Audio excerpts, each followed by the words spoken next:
Jadi KNPI ini sebenarnya rumah besarnya organisasi kepemudaan, Bang.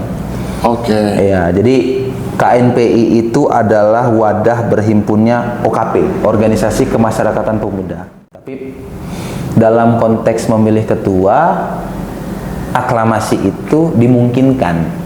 Rahasia umum sebenarnya dalam setiap kontestasi itu di Indonesia ya sebagai negara berkembang.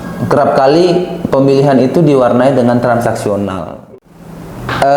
Ini bukan persoalan ada atau tidak ada transaksionalnya, tapi menurut saya persoalan nilai. Tugas membangun kepemudaan itu tidak hanya terfokus pada Kementerian Pemuda dan Olahraga. Indeks Pembangunan Pemuda. Indeks Pembangunan Pemuda. Ada IPP namanya. Oke. Kan untuk mengukur kota ini maju atau tidak maju kita ukur IPM-nya, Indeks Pembangunan Manusianya. Anak muda Depok maju apa enggak? Gitu. Indikatornya apa aja? Yang pertama, indikatornya kesehatan. Sehat enggak tuh anak-anak muda di Kota Depok? Ya kan? Yang kedua, pendidikan. Terdidik enggak tuh anak-anak muda di Kota Depok? Terdidik kah? Ya nanti kita jawab pakai angka. Oke. Ya. Oke. Yang ketiga, ketenaga kerjaan. Pada nganggur atau pada kerja tuh anak muda Kota Depok. Yang keempat, tingkat usaha. Pada berwirausaha nggak sih? Kan gitu. Nah, tantangan terbesarnya apa nih di Depok nih? merubah mindsetnya. Merubah pola pikir. Merubah pola pikir repot itu susah. Ngapain sih sebenarnya sebagai ketua itu tugas kayak ketua KNPI itu ngapain sih sebenarnya? Ya ngopi, ngobrol.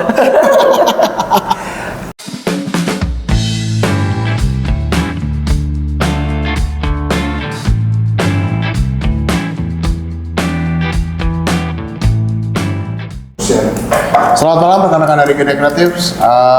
Assalamualaikum warahmatullahi wabarakatuh. Waalaikumsalam warahmatullahi wabarakatuh. Hari ini kita kedatangan orang yang berkaitan dengan kepemudaan di wilayah Depok ya. Bisa dibilang ini namanya KNPI, Komite Nasional Pemuda Indonesia Chapter Depok atau wilayah Depok. Jadi dia baru aja dilantik jadi ketua umumnya. Namanya adalah Tommy Sitorus. Tapi kita mungkin cerita dulu nih, Bang Tommy ini backgroundnya apa sebelumnya, sebelum kita cerita ke KNPI. Dan saya sendiri nih sebagai warga negara Indonesia, KNPI itu sebenarnya apaan ya? Kita dulu kan nggak tahu ya membawa apa Karang Taruna masuk KNPI, apa ormas-ormas semua masuk KNPI. Jadi ini nanti kita mau tanya juga nih. Siap. Cakupan KNPI itu sejauh apa sih ya kan? Jadi biar semuanya jelas, biar semuanya teman-teman tahu. Jadi kita mau ngobrol dengan Bang Tommy Sitorus. Siap. Sehat Bang? Alhamdulillah sehat. Sehat ya Bang? Abang sehat? Sehat Bang. Tadi katanya kurang sehat. Ya ini suara agak hilang guys. Moga-moga nanti di mic suaranya agak, ya mohon maaf kalau suaranya. Tapi nyanyi masih bisa nyanyi. Masih sih. Masih. 15 lagu bisa. Oke Bang. Oke. Gimana awal perjalanan Bang Tommy di dunia kepemudaan dulu deh? Gimana sih kok tiba-tiba?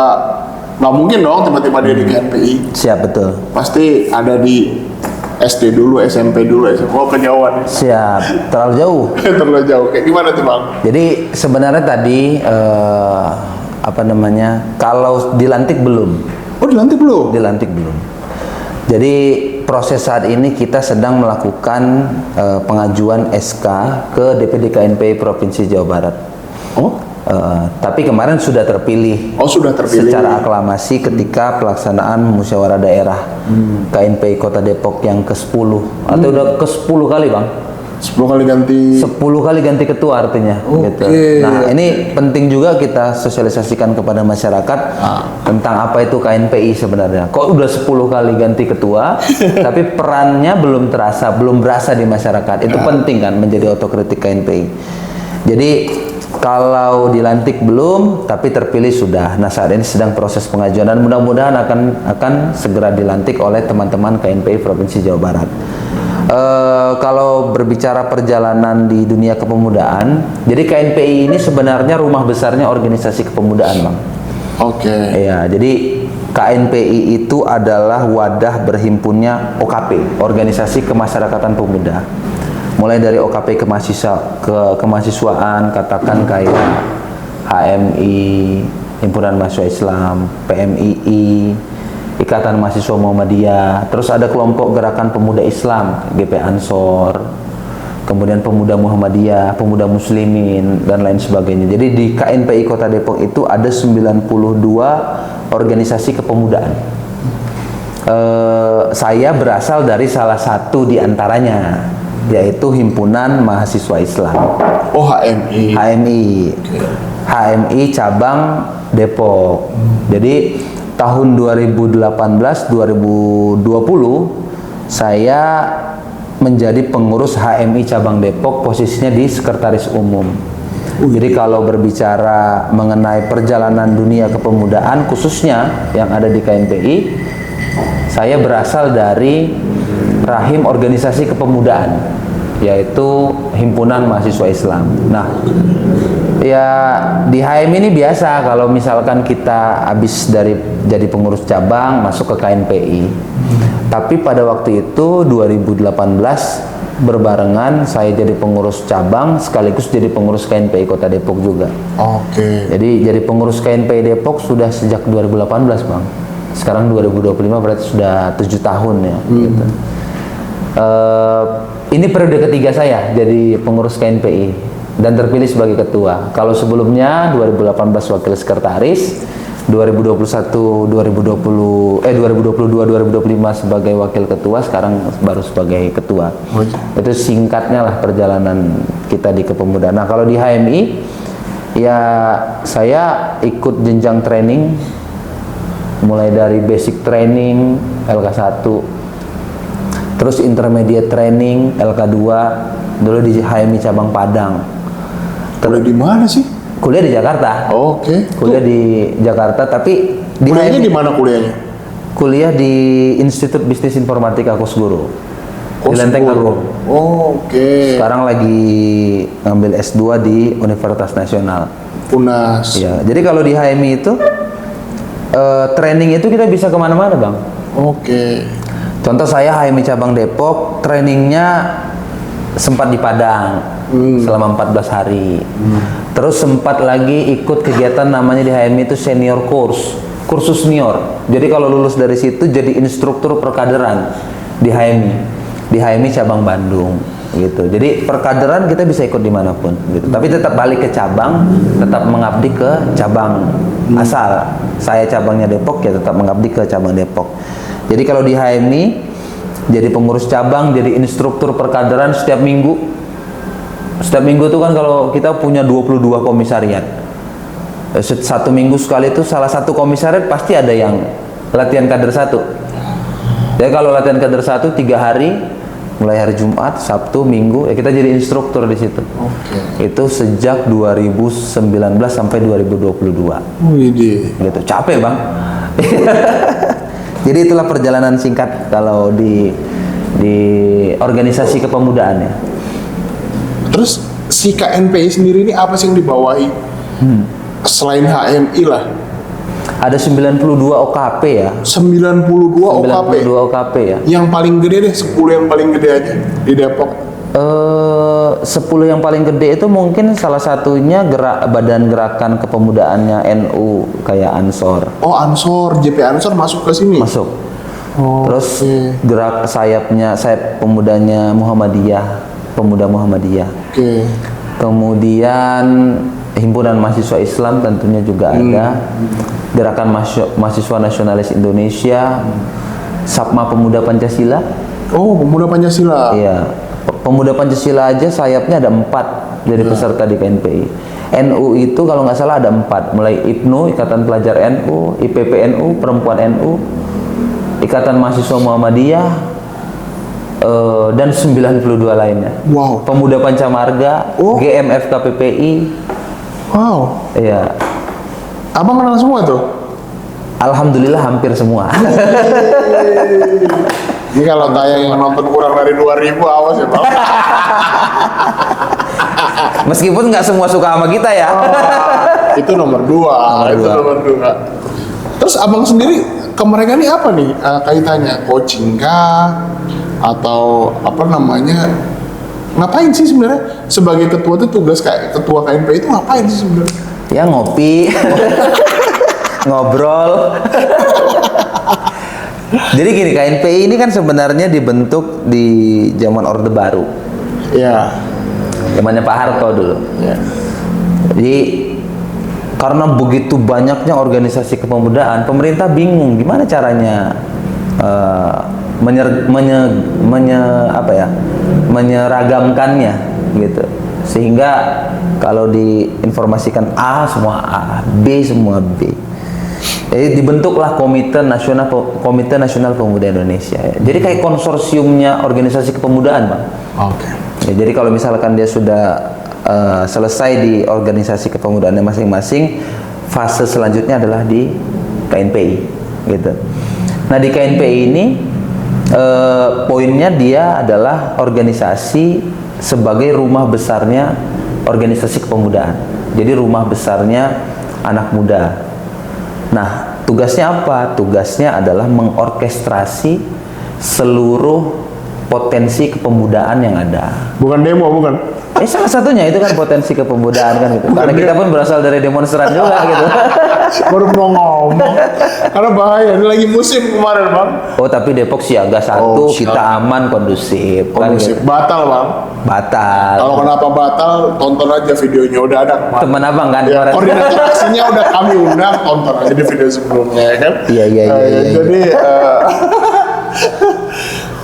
Oke, kalau kita bicara KNPI ya, kita bicara balik dulu Bang. Ini kemarin ada isu-isu menarik nih ya. Siap. Waktu abang ini dipilih secara aklamasi nih Bang. Iya. Jadi kan harusnya yang namanya pemilihan ketua itu dari voting. Iya. Ya kan Indonesian Idol aja di voting gitu kan, apalagi ini ya kan. Iya. Maksud banyak nih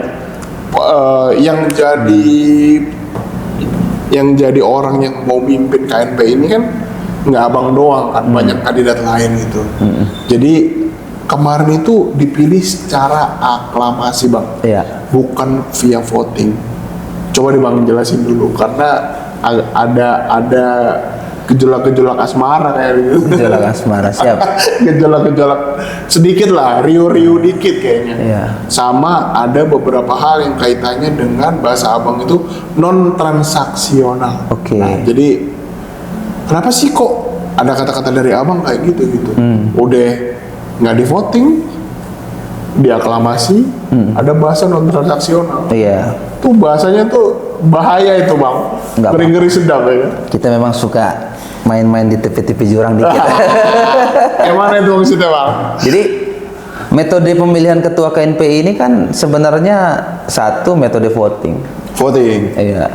Yang kedua, apabila kandidat lain tidak memenuhi persyaratan pencalonan, maka kemudian secara aklamasi. Nah, saya yang kedua tuh. Pertanyaannya syarat menjadi calon itu apa? Syarat menjadi calon itu adalah kita sebagai kandidat mampu mengumpulkan rekomendasi dukungan dari 10 OKP dari total berapa tadi? Ya tadi kan 92. Iya, tapi nggak semua punya suara. Oh ya makanya saya bilang 10 lah yang paling gede itu tadi. Minimal 10. Jadi abang bisa nyalon nih kalau abang punya 10 rekomendasi OKP plus 1 rekomendasi KNPI kecamatan. Oke. KNPI kecamatan. Nah, ketika saya nyalon, saya dapat lebih dari 10 rekomendasi organisasi kepemudaan plus seluruh rekomendasi pengurus kecamatan KNPI. Nah, pertanyaannya adalah kenapa teman-teman PKKNPI itu semuanya mendukung saya? Jadi tanya ke teman-teman PKKNPI-nya kan gitu. Kalau salah satu aja tidak mendukung saya, tentu dia kemungkinan mendukung orang lain atau dia tidak mendukung sama sekali, abstain. Oke. Kan gitu. Jadi pertama tanya kenapa teman-teman PKKNPI itu semua mendukung saya. Yang kedua, kenapa mereka tidak mendukung kandidat selain saya? Kan begitu. Nah, kalau kita kulitin daripada itu ya saya mungkin punya asumsi teman-teman itu trust mungkin ya. Mungkin ya, trust ya. Karena kita ngopi bermalam-malam suntuk, kita nyamain frekuensi, kita nyamain gagasan, kita nyamain program, kan itu. Jadi nggak ucuk-ucuk datang ke ketua PKKNPI kecamatan, kan gitu. Kemudian minta rekomendasi dengan menawarkan mungkin hal-hal tertentu. Enggak, kita itu ya ngobrol panjang kali lebar gitu, berminggu-minggu, berbulan-bulan, kan gitu, sehingga kemudian mereka memberikan rekomendasi kepada saya. Nah, apakah kemudian terpilih secara aklamasi itu tidak demokratis, kan gitu? Nah, saya dalam konteks ini biarkanlah publik yang menilai, tapi dalam konteks memilih ketua, aklamasi itu dimungkinkan gitu. Nah, kemarin terpilih secara aklamasi. Yang kedua, menarik juga tadi pertanyaannya, Bang. Bahasanya itu berbahaya tuh. Bahasanya itu tidak transaksional. Berarti kalau tidak transaksional itu kan ada hal yang dijanjikan antara saya misalnya si ketua OKP ya. Sorry guys kalau salah ya. Si ketua OKP nanti kalau gue dukung si Tommy jadi ketua nih, benefitnya apa buat OKP gue gitu kan.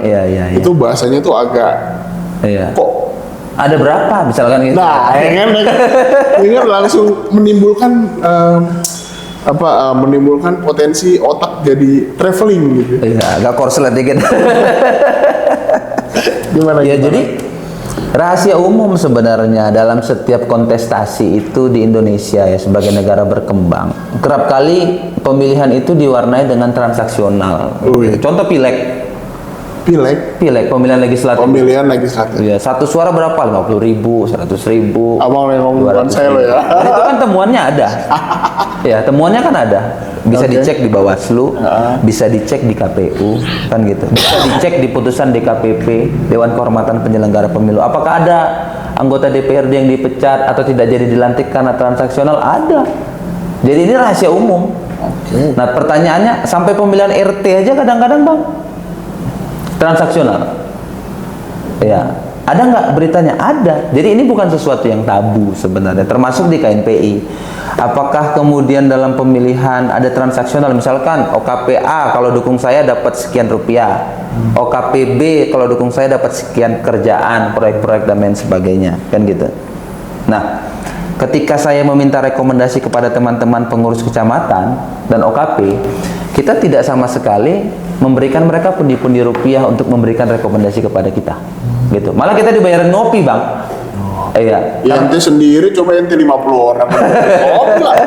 Kalau cuma sendiri ya mampu lah, kayak Starling ya kan? Jadi ini bukan persoalan ada atau tidak ada transaksionalnya, tapi menurut saya persoalan nilai, gitu. Value.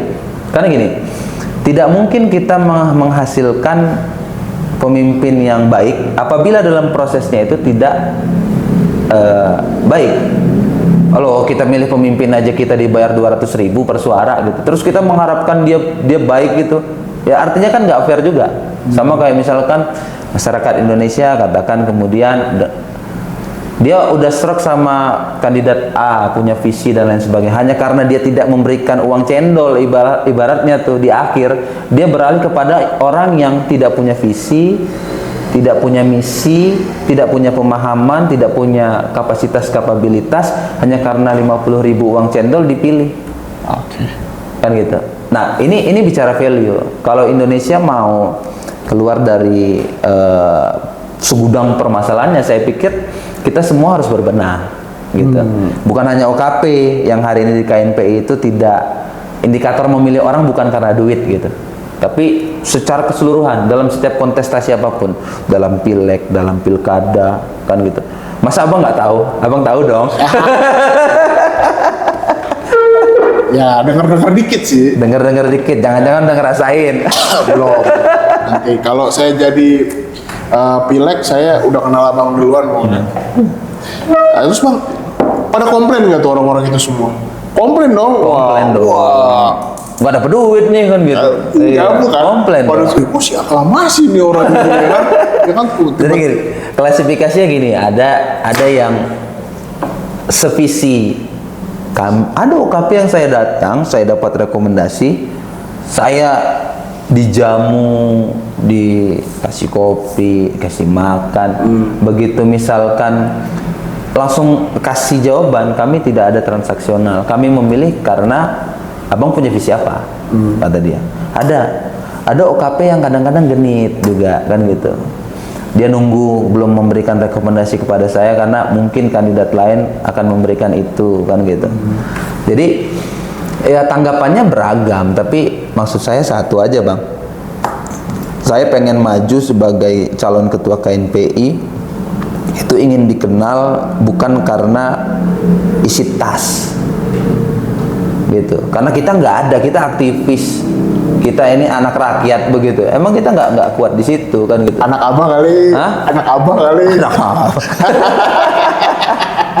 Karena kita itu kan pada akhirnya kita melakukan komunikasi, konsolidasi. Tapi memang lebih capek. Saya itu mungkin 3 bulan sebelum musda itu setiap hari itu balik jam 5 subuh, nanti sudah keluar lagi jam 8 pagi, dan selain kerja kemudian komunikasi dengan tiap-tiap OKP, meyakinkan, melobi kan begitu.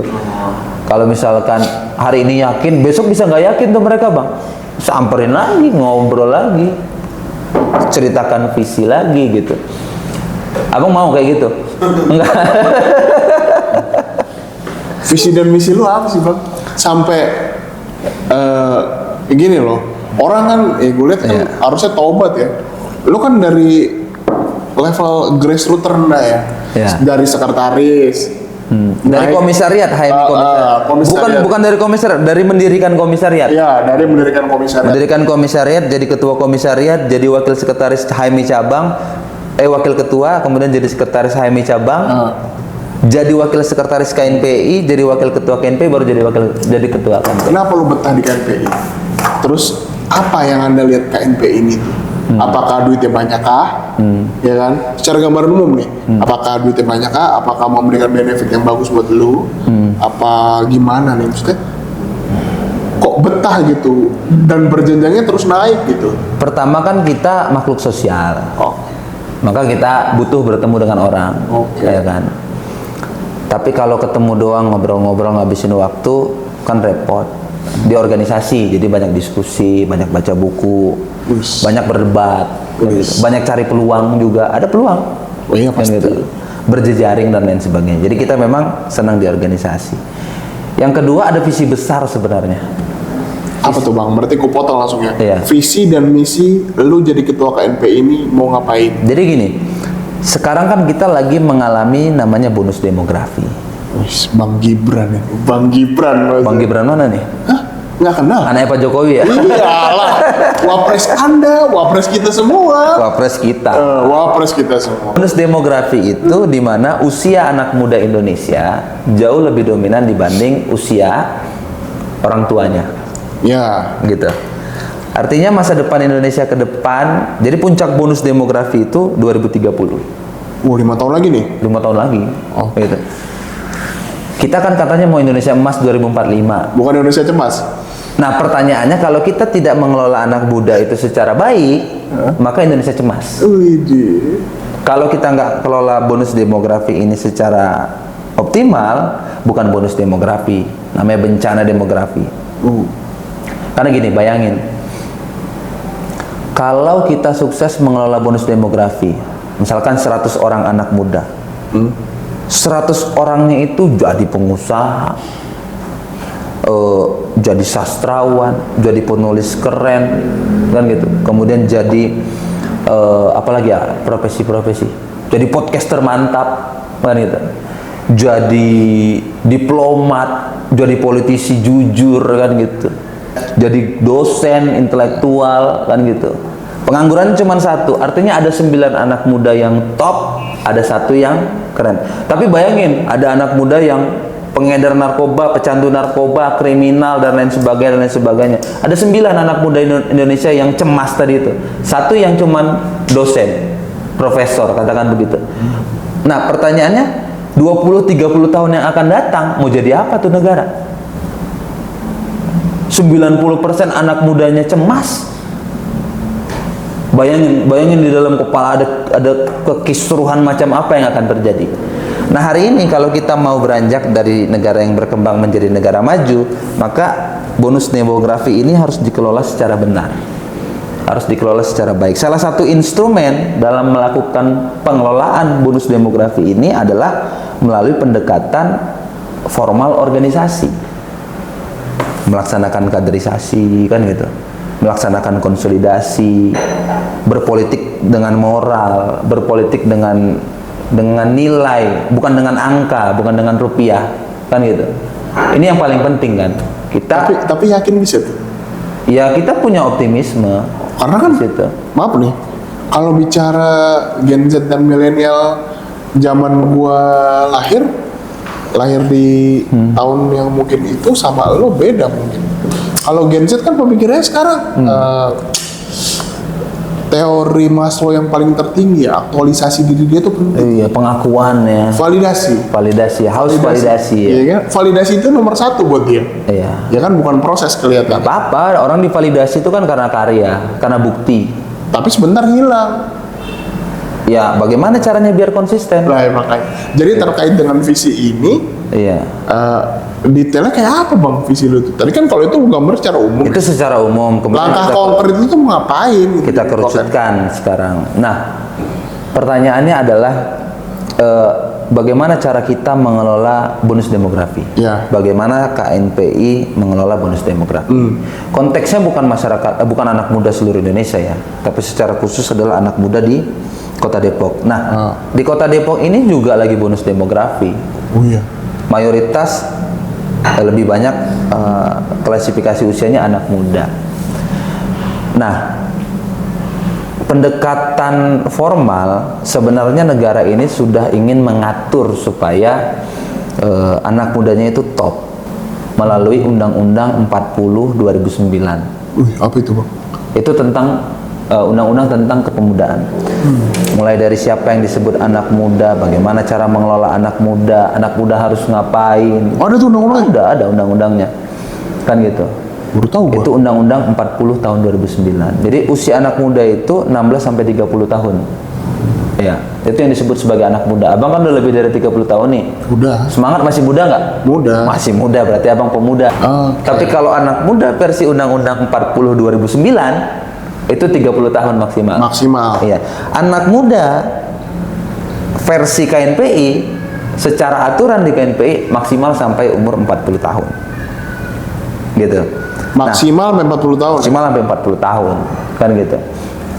Nah, menurut bukan cuma Undang-Undang 40 2009, tapi ada juga Perpres 43 tahun 2022 turunannya.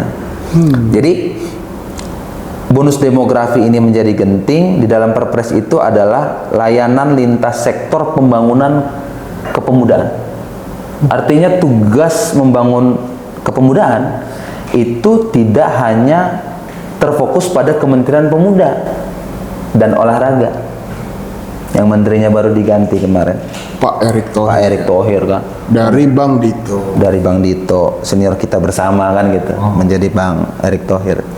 Artinya apa? Seluruh kementerian dan lembaga punya tanggung jawab terhadap pembangunan kepemudaan. Kementerian Koperasi punya tanggung jawab untuk pembangunan kepemudaan, baru diganti juga tuh kemarin menterinya tuh. Siapa namanya Bang? Lupa gue. Lupa Bang. Gue yang lama inget gue. Yang mana itu? yang diganti maksudnya. Terus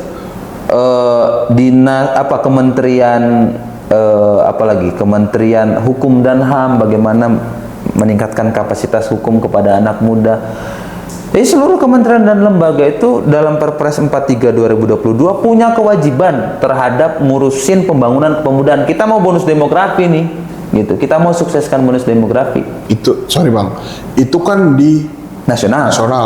Di Depok nih ngapain nih? Konkretnya lu ngapain? Iya, di Depok ada peraturan namanya Perda tentang kepemudaan. Iya. Kalau nggak salah itu Perda nomor 4 tahun 2022 tentang kepemudaan. Jadi di dalamnya itu anak muda yang mau jadi pelaku usaha, nggak punya permodalan, pemerintah bisa bantu. Itu di dalam aturannya, gitu. Kemudian anak muda yang organisasi kepemudaan yang pengen buat kegiatan gitu, nggak punya anggaran, pemerintah bisa membantu lewat itu, kan gitu. Nah, apakah tanggung jawab pembangunan kepemudaan di Kota Depok itu hanya tanggung jawabnya Dinas Pemuda dan Olahraga? Tidak. Seluruh dinas di pemerintah Kota Depok ini punya tanggung jawab terhadap persoalan kepemudaan. Nah, di mana perannya KNPI? Perannya KNPI adalah memberikan penyadaran itu, baik kepada pemerintah maupun kepada anak mudanya. Ya, bahwa pemerintahnya punya kewajiban, bahwa anak mudanya punya hak. Gitu. Kadang-kadang ini nggak ketemu. Yang punya kewajiban nggak merasa bahwa itu wajib, yang punya hak nggak merasa bahwa itu adalah haknya dia. Contohnya gimana, Bang? Ya, bahwa pemerintahnya punya kewajiban, bahwa anak mudanya punya hak. Gitu. Kadang-kadang ini nggak ketemu. Yang punya kewajiban nggak merasa bahwa itu wajib, yang punya hak nggak merasa bahwa itu adalah haknya dia. Contohnya gimana, Bang? Ya, contoh misalkan terkait persoalan anggaran kepemudaan untuk aktivitas organisasi kepemudaan. Selama ini KNPI Kota Depok misalkan periode 2022-2025, Bung Armi Mulyanto kemarin kan, waktu itu wali kotanya Pak Kiai Haji Idris Abdul Somad, wakil wali kotanya Pak Imam Budi Hartono. Apakah kemudian teman-teman organisasi kepemudaan ini menerima kucuran anggaran bantuan untuk kegiatan? Selama ini tidak pernah. Oh, berarti nggak pernah? Gitu, berarti NU, Muhammadiyah, nggak ada. Dia berdikari atas diri dia sendiri ya? Iya, kita ini mandiri gitu.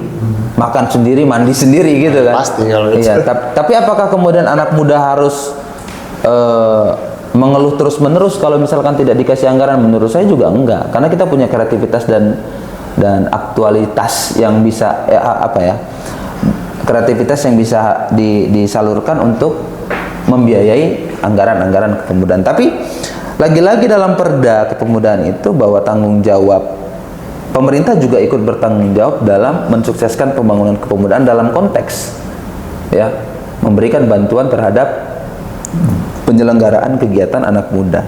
Jadi itu dulu yang pertama. Gitu. Jadi seluruh OKP harus diberikan kesadaran tentang hak dan kewajibannya berdasarkan aturan formal, peraturan, undang-undang, perpres, perda. Itu harus melek dulu tuh. Apa garu-garu kepala nih. Ya agak repot kan gitu. Tapi itu ada. Nah, seluruh dinas punya tanggung jawab itu. Yang kedua, konkretnya apa? Sekarang gini, KNPI itu ke depan harus menjadi rumah besar bagi anak muda. Betul. Harus menjadi rumah besar bagi anak muda. Iya, itu kan gambaran umumnya. Iya. Tapi konkretnya belum terjawab nih tadi. Gue masih contoh aktual gitu. Gini, dalam indikator indeks pembangunan pemuda. Indeks pembangunan pemuda. Ada IPP namanya. Oke. Kan untuk mengukur kota ini maju atau tidak maju, kita ukur IPM-nya, indeks pembangunan manusianya. Anak muda Depok maju apa enggak? Kayak mana, Bang? Ya, kita ukur dari indeks pembangunan pemuda.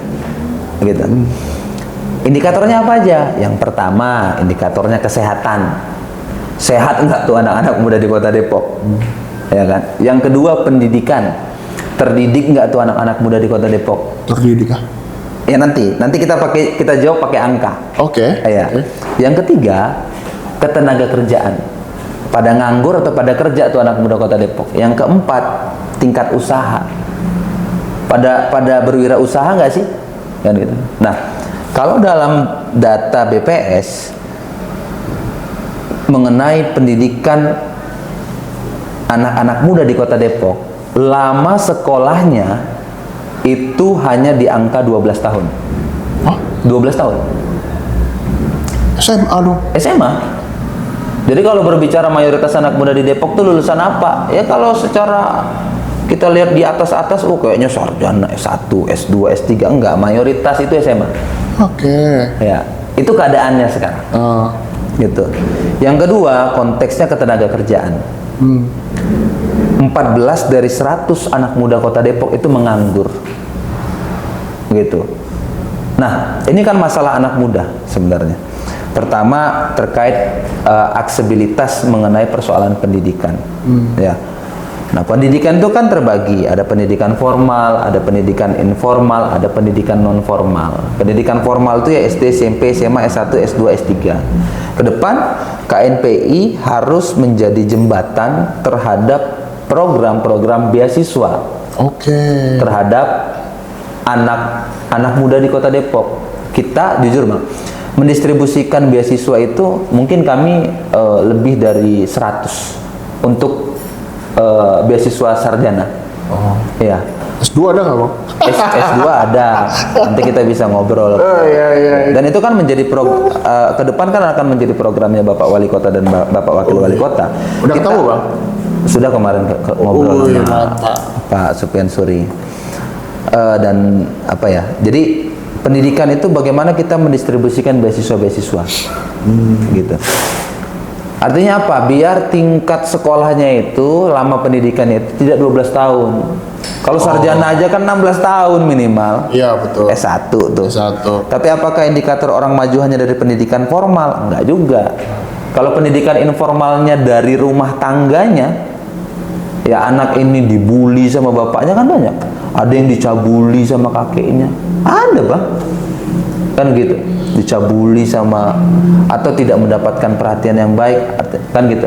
Nah, minimal dari teman-teman OKP kita, teman-teman KNPI itu tidak jadi yang seperti itu, sehingga dia mendistribusikan pendidikan informalnya kepada keluarganya itu yang baik-baik, membina, membimbing, menasehati, membersamai. Kalau kata apa Bapak pendidikan kita siapa namanya? Ki Hajar Dewantara. Ki Hajar Dewantara kan ing madya mangun karso, ing madya ing harso sung tulodo, ing madya mangun karso tut wuri handayani. Kita kadang di belakang, kadang di tengah, kadang di depan, membersamai itu. Ada konteks yang ketiga, pendidikan non formal, pendidikan di masyarakat. Jadi KNPI itu harus tampil dalam konteks pendidikan, baik pendidikan formal, informal maupun non formal. Non formal kita berorganisasi. Contoh, kalau ada orang yang melihat diskusi kita, dia paham tuh undang-undang jadinya yang tadi kita jelasin, dia paham indeks pembangunan pemuda indikatornya apa saja, kan gitu. Ini kan pendidikan informal, non formal, kan gitu. Apakah di sekolah dapat? Mungkin dapat, tapi kan perlu kita ulang, perlu kita lakukan sosialisasi terus-menerus. Jadi kami punya komitmen terhadap pembangunan kepemudaan di Kota Depok dalam konteks pendidikan, baik pendidikan non formal, informal maupun formal, gitu. Bahkan kita sudah melakukan program yang namanya SKB, Sanggar Kegiatan Belajar. Kita lagi proses juga sekarang PKBM. Itu anak-anak yang nggak punya ijazah SD, SMP, SMA, paket A, paket B, paket C gratis. Wah, boleh nih. Di kita. Itu konteks pendidikan. Gitu. Yang kedua konteks apa lagi? Visi besar kita, konteks ketenaga kerjaan. Iya. Pengangguran kita kan 14 orang dari 100 anak muda nih. Contoh nih, kita ada 100 nih. Berarti ada 14 orang yang nganggur tuh. Anak muda Kota Depok. Nah, pertanyaannya kenapa dia nganggur? Kan gitu. Apa dia tidak punya kompetensi? Saya nggak percaya kalau anak muda itu nggak punya kompetensi. Saya percaya bahwa kompetensi dia tidak sesuai dengan pasar kerja. Tugas KNPI memastikan bahwa kapasitas dia harus sesuai dengan pasar kerja. Artinya kita akan membangun lembaga pelatihan kerja. LPK. LPK. Gitu. Jadi 14 orang itu bisa kita tarik. Ayo teman-teman, punya kapasitas apa? Punya kapasitas A, kapasitas B. Kan kita carikan, koneksikan dengan kebutuhan pasar kerja dan lain sebagainya. Jadi itu adalah program konkret yang memang kami wacanakan dengan teman-teman calon pengurus ke depan. Jadi konteksnya adalah pengembangan potensi kepemudaan, pengembangan sumber daya manusia. Supaya apa Bang? Bonus demografinya ini berhasil melahirkan Indonesia emas, bukan Indonesia cemas. Di situ peran sertanya KNPI Kota Depok. Menyatukan semua OKP ini. Ya, pertama 92 OKP itu merekomendasikan calon pengurusnya, merekomendasikan kadernya untuk menjadi calon pengurus KNPI. Oke, oh mereka udah punya kandidat ya? Iya, jadi kader-kader terbaik di setiap OKP itu akan menjadi calon pengurus KNPI. Gitu. Teman-teman pengurus itu yang membantu mengkomunikasikan program KNPI, membantu mengkomunikasikan rencana untuk silaturahmi. Kalau 92 OKP, ya kan komunikasi bisa lewat WA, komunikasi itu bisa lewat telepon, kan gitu. KNPI ada program ini nih, tolong dibantu, kirimkan kader-kader terbaiknya untuk jadi panitia, untuk jadi pemateri, kan gitu. Contoh, teman-teman Muhammadiyah punya fokus di urusan pendidikan. Oh iya. Iya. Ada nggak teman-teman pemuda Muhammadiyah yang mau ngajarin nulis? Ngajarin nulis anak-anak muda Kota Depok. Itu program kami jalankan, Bang. Aktif sampai sekarang? Aktif, gitu. Oke. Jadi kita punya kelas menulis namanya. Kami punya menulis jadi stand up komedian apa menulis? Jadi apapun. Jadi wartawan, jadi buku. Ya atau tulisan tulisan iseng aja gitu. Kita ngajarin, kita punya tagline program itu namanya Writepreneurship. Writepreneurship. Iya, jadi mengkolaborasikan aktivitas bisnis dengan menulis. Gitu. Dan kami punya program, satu kali kami ajarin nulis, maka seluruh peserta yang ikut menulis itu bisa menjadi penulis buku dan kami terbitkan, kami bantu. Kami naikin ke penerbit, kita berikan ISBN-nya, bahkan kita bantu cara marketing menjual bukunya. Luar biasa. Gitu. Kita pernah buat program itu bahkan bukan cuma di Depok. Di Jakarta kita pernah, di Sumatera Utara, saya pernah ngajarin guru-guru 1.700 orang menulis, guru-guru honor. Iya, bayangin guru-guru honor, Bang. Gajinya itu cuman 400.000, itu pun digaji per 3 bulan sekali tuh. Begitu mau digaji ternyata dikorupsi sama kepala sekolahnya tuh. Ini kan realitas yang harus kita ungkap nih, supaya anak-anak muda Gen Z yang tadi katanya haus validitas itu tahu nih kompleksitas masalah kita sebagai negara berkembang. Dan kita harus optimis negara kita bisa maju. Kita ajarin tuh kan, ada 17 kecamatan, masing-masing kecamatan 100 guru honor. Waduh. Gitu. Puluhan sampai ratusan buku tercipta dari aktivitas workshop kepenulisan itu. Dan hari ini ada guru honor yang sekarang tidak mau ngambil gajinya. Kenapa? Dia sudah bergaji lewat tulisan. Dia kirim tulisan-tulisan itu ke platform digital. Contoh, Vizo Novel, KBM Apps. Dan dia dibayar dolar. Gajinya ada yang $900 per bulan, ada yang $1.000. Itu namanya Kak Umi Fauziah, silakan dibuka di YouTube, saya pun ada orangnya. Itu dia gajinya $1.000 per bulan dari menulis. $1.000 itu berarti berapa, Bang? 16 juta kurang lebih. Boleh kenalin, Bang? Boleh, nanti kita ketemunya di KNPI aja. Boleh. Kita podcast di KNPI. Jadi hal-hal demikian yang kemudian menjadi program prioritas kita. Terkesannya terlalu mulia ya memang. Ya mau gimana kan begitu, kita mau jadi negara yang kayak gimana lagi gitu kalau program-program begitu disebut terlalu mulia. Justru saya mempertanyakan apakah tingkat kemuliaan anak muda Indonesia tidak seperti itu kan gitu, hanya memikirkan dirinya dan lain sebagainya. Orang membantu orang kan biasa gitu loh. Iya. Ya kan, jadi itu bukan mulia tapi ya memang tugas pokok dan fungsi kita sebagai masyarakat kan begitu. Ya masa ya kayak misalkan dulu Nabi datang gitu kan untuk membuat kaum ini dari kegelapan menjadi terang benderang. Begitu misalkan dia ingin melakukan itu, ya mulia nggak mulia, memang itu tugasnya. Dan kita kan sebagai pengikutnya harusnya itu kan melaksanakan apa yang menjadi contoh dari tauladan kita, kan begitu. Ya kan? Ngeri ya? Masa lo kayak anggota DPR, Pak? Masa lo kayak anggota DPR? Ya mau tidak mau, suka tidak suka, kita semua punya tanggung jawab itu, Bang. Oke. Kita semua punya tanggung jawab itu. Jadi tantangan terbesar apa nih? di Depok nih? Ngerubah mindsetnya.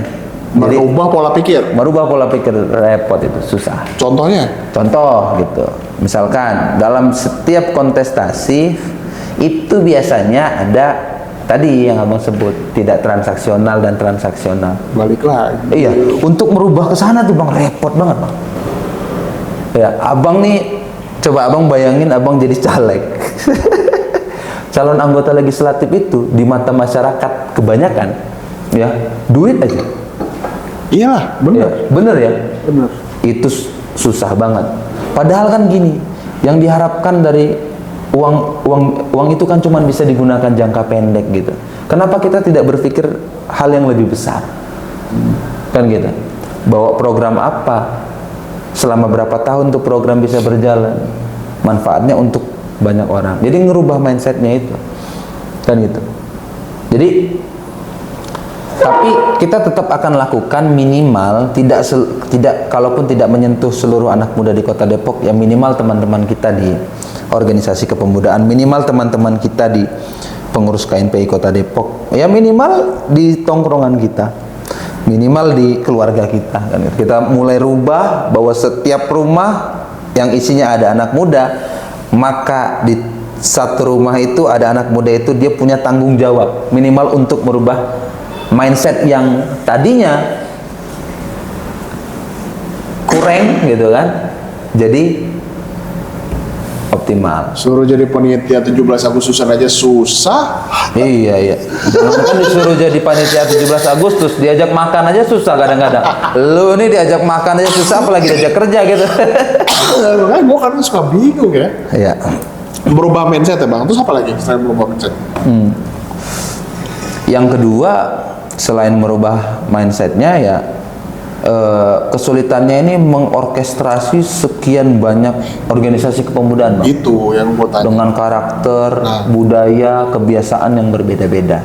Ya mau nggak mau kita pada akhirnya terlatih. Kalau misalkan datang ke teman-teman NU punya budayanya, kita bergabung dengan budayanya. Teman-teman Muhammadiyah punya budayanya, kan gitu. Ke teman-teman mahasiswa, nalar kritisnya, intelektualitasnya harus ikut juga kita bang. Berarti BMUI juga masuk ke NPI ya? Enggak, kalau BEM UI itu kan organisasi intrakampus. Oke. Yang masuk ke KNPI itu adalah organisasi ekstra kampusnya. Misalkan pengurus BEM UI yang juga adalah kader HMI, gitu. Itu jadi pengurus kita. Itu tantangannya. Ya itu tantangannya. Beres tuh bang. Kira-kira bisa diredam nggak kasus gue itu? Kasus mana? Merubah mindset dan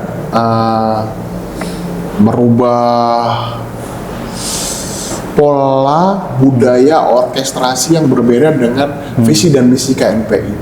Ya akan sama dong, pasti nggak mungkin bisa sejalan semua. Iya, ya PR ya PR.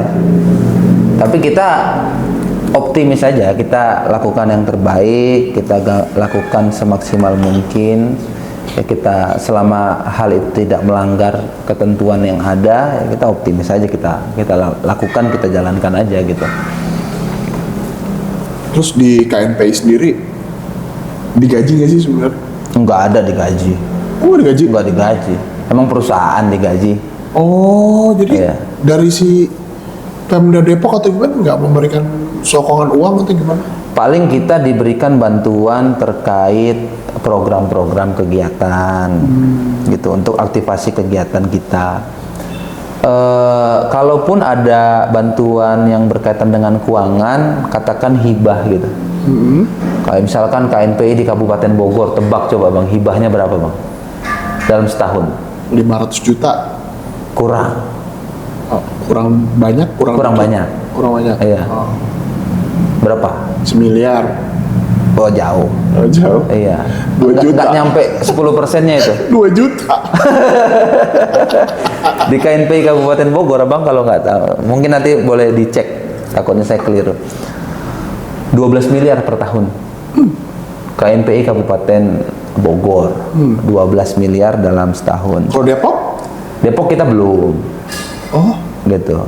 Bahkan bukan ya periodenya Ketua Army Mulyanto belum. Kemudian periodenya Bang Bobi Harahap sebelumnya itu juga saya nggak paham apakah menerima atau tidak. Kalau tidak salah pernah menerima 250 juta. 250 juta dalam setahun kalau nggak salah pada waktu itu. Oleh bayangin kalau kita itu tantangan selanjutnya tuh Bang. Kita belum bisa mengaktifasi hibah di KNPI Kota Depok, hibah dari pemerintah Kota Depok. Tapi saya yakin ke depannya pemerintah akan membuka mata terhadap hal itu. Bayangin kita punya 92 OKP. Satu OKP dikasih 10 juta untuk bikin kegiatan, ya paling 10 juta itu sampai mana sih Bang kegiatannya? Ya 2 kegiatan doang. 2 kegiatan ya? Ya 2 kegiatan yang standar sederhana ya. Iya. Kalau kita dapat bantuan misalkan 900 juta terkait hibah, didistribusikan ke OKP masing-masing 10 juta, misalkan begitu ya. Ya itu teman-teman OKP cuman buat 2 kegiatan kata Abang kan. Terus untuk KNPI-nya mana? Nggak tahu, makanya Ya, nanya. nggak ada. Ya makanya kita selama ini ya menggunakan anggarannya anggaran mandiri, anggaran kolektif, kan gitu. Boncos juga Bang. Oke, pesan apa nih Bang? Pesan Bang. Pesan buat generasi muda Kota Depok.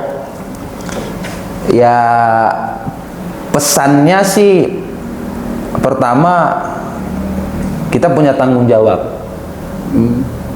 dalam rangka mensukseskan bonus demografi itu. Minimal kita tanggung jawab sama diri sendiri gitu. Kalau kita tidak bisa bertanggung jawab, kan kata Pak Prabowo gitu kan, kalau kita nggak bisa bertanggung jawab terhadap banyak orang, maka kita harus berbuat baik atau bertanggung jawab terhadap sedikit orang, ya kan? Kalau kita tidak bisa kepada sedikit orang, ya, kepada satu orang. Kalau nggak bisa kepada satu orang, kepada diri sendiri, gitu. Kalau nggak bisa kepada diri sendiri, minimal tidak ngerepotin orang, kan gitu. Kalau itu kita lakukan terus menerus, kan gitu, kita yakin, optimis, anak muda kita akan jadi anak muda yang top. Yang kedua, selain kita punya tanggung jawab terhadap bonus demografi, yang kedua, teman-teman itu harus selalu terus meningkatkan kapabilitas. Artinya kita ini harus terus relevan dengan perkembangan zaman, gitu. Itu kan tanggung jawab personal. Kalau kita tidak relevan terhadap perkembangan zaman, wah udah selesai. Indonesia itu akan jadi Indonesia cemas, nggak mungkin jadi Indonesia emas. Pasti jadi Indonesia Indonesia cemas. Ya. Contohnya kayak gimana? Jadi anak muda kayak gimana? Ya minimal kayak Abang lah gitu ya kan. Produktif, ngobrol kan gitu sama ketua KNPI, sama camat kan, sama pelaku UMKM kan, terus belajar, menimba ilmu, kan produktif gitu. Ya kan? Minimal kayak Abang lah gitu. Aduh, saya baru 39, berarti masih pemuda dong ya saya. Masih pemuda menurut versi KNPI. KNPI ya, setahun lagi udah nggak jadi pemuda lah ya. Enggak, Abang tinggal ambil yang versi WHO. Ya. Oke, jadi itu guys ya, gambaran besar KNPI sebenarnya udah dijelasin sama Bang Tommy tadi ya. Cuman buat teman-teman yang pengen ngerti juga tentang KNPI secara detail, mungkin mampir kali ke tempat KNPI, kita ngobrol aja. Ada. Jadi nanti mungkin nggak ketemu sama Bang Tommy atau ketemu sama siapa kita nggak tahu.